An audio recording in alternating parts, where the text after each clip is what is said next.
ગાંધીનગર જિલ્લાના દહેગામ શહેર અને તેની આસપાસના વિસ્તારોમાં મેઘરાજાએ રમઝટ બોલાવી છે। ગણતરીના કલાકોમાં જ ધોધમાર વરસાદ ખાબકતા સમગ્ર દહેગામ પંથક જળબંબાકાર થઈ ગયું છે। દહેગામ અને આસપાસના વિસ્તારોમાં ચોમાસાનો મુશળધાર વરસાદ વરસ્યો છે। માત્ર 4 કલાકના ટૂંક સમયગાળામાં જ 3.5 ઇંચ જેટલો ભારે વરસાદ નોંધાતા ચારેય તરફ પાણી જ પાણી જોવા મળી રહ્યું છે।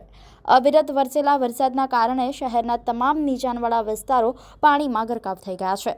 શહેરના અતિવ્યસ્ત એવા Vaibhav complex, MG Amin complex, Modasa road, Purnima Dhali અને નહેરુ ચોકડી જેવા વિસ્તારોમાં બેટ જેવી સ્થિતિ સર્જાઈ છે।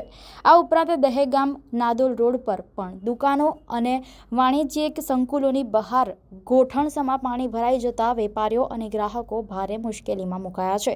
રસ્તાઓ પર પાણી ફરી વળતા વાહન વ્યવહાર અત્યંત ધીમો પડી ગયો છે અને સ્થાનિક રહીશો તેમજ વાહન ચાલકોને અવર જવર કરવામાં ભારે આફતનો સામનો કરવો પડી રહ્યો છે।